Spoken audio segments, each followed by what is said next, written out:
most amazing artist, and welcome back to the last week of our robin egg bird nest project. I am super excited for this part of our project because it's going to really bring our whole bird's nest together.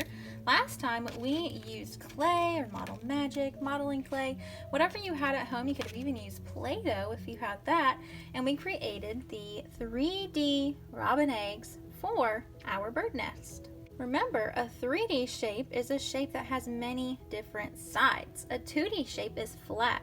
And it's been an entire week since I made my robin eggs, and they are completely dry, 100%, and they are ready for the next step. We're going to use a really fun technique today to give our eggs some texture, and we're going to add like little speckles on it, and I'll show you how to do that in just a minute.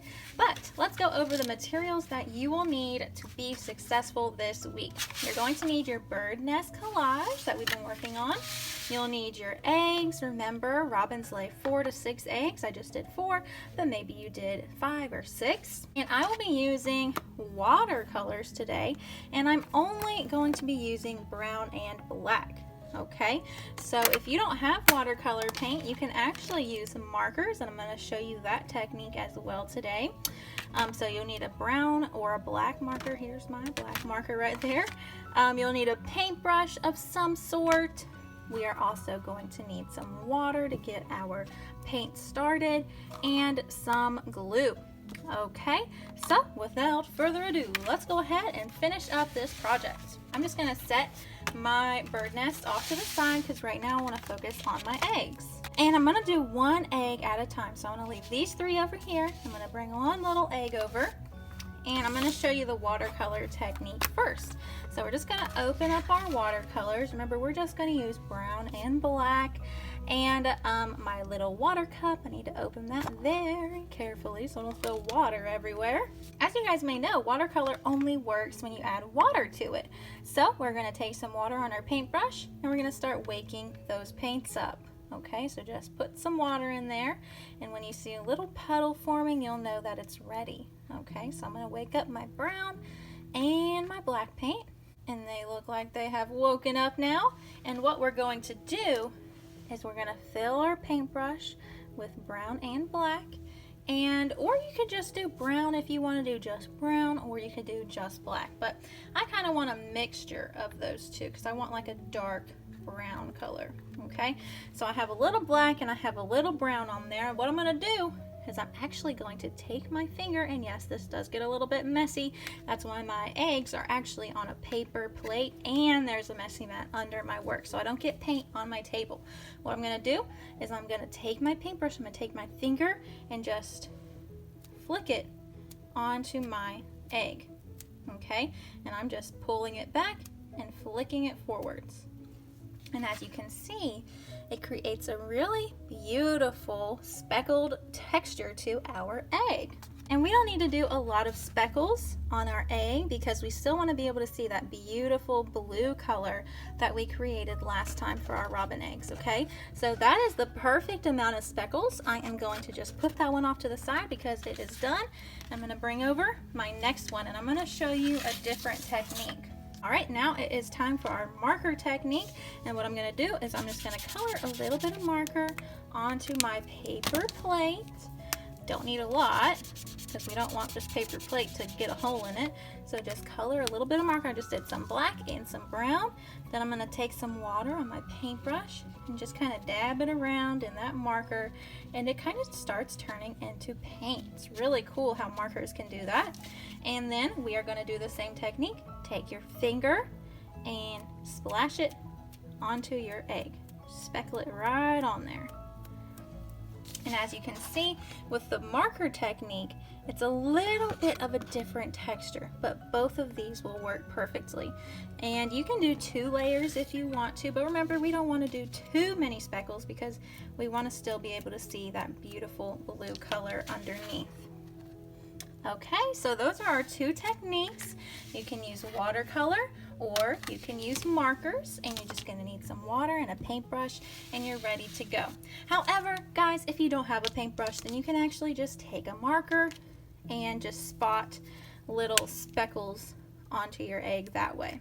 Okay, that is totally up to you and the materials that you have at home, friends. My favorite technique out of all of these is just using the watercolor, so that's what I'm going to do for the rest of my eggs. And these two are done over here, so I'm going to bring over my next one, grab a little paint, and then I'm going to flick it on there. So take your finger, pull backwards on your bristles, and start flicking away. Very good. There's one, and actually my other egg is starting to get speckles on it too, just from me doing the other ones, and that's perfectly fine. Grab a little bit more paint and speckle away. Notice I'm doing it pretty close to my egg. I'm not coming all the way up here and speckling because then it won't show up as well. So I'm kind of close to my egg, and I'm just pulling back on the bristles so that they'll flick forward and spray that beautiful paint onto my eggs. All right, these eggs are done nice and speckled, so I can put my paint away, put my markers away, my water, because we don't need them anymore. The only thing that's left to do after you speckle your eggs is we are going to glue these beautiful eggs to our amazing bird nest.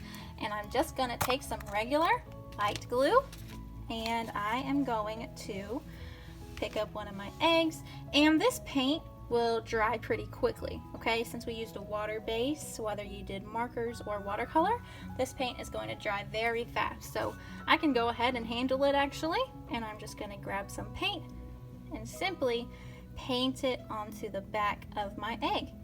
Okay, since we flattened the back of our eggs last week, this will make this week a lot easier. All right, once you have glue on the back of your egg, you're just gonna bring over your bird's nest, and we're going to place it in there wherever you want. Okay, we don't want to squish down too hard because we don't want to squish our eggs flat. All right, even though these are dry, we don't want to ruin the shape of them because sometimes Model Magic can still be a little bit squishy even after it's dry. And since this is a three-dimensional object, a 3D object, it's going to take a little while for it to dry and be 100% secure onto our collage, because this is a lot heavier than a piece of paper. If we were to glue a piece of paper down, it wouldn't have any trouble staying down. But since this is 3D, it's a little bit heavier, kind of like whenever we glued our sticks on. We have to be patient and wait for that glue to dry before this egg is 100% secure. Okay, so now let's glue on our next egg. Just flip it over on the back, grab some glue, and you can actually do this with a glue stick if you have a glue stick, or a regular glue bottle, that will work too. Even if you don't have glue, you guys could just use tape. Alright, so I just painted the back with glue, stuck it down. I don't want to mess with it too much because that glue has got to dry. Move on to my next egg, paint some glue on there, and flip it over. And let's see, where do I want this guy? I think I want him upside down right there. Be very careful with it because that glue's got to dry. One more to go. Paint on the back. And then flip it over. And I want this one to go right here. Now all my eggs are glued on, so all that's left to do is just wait for that glue to dry.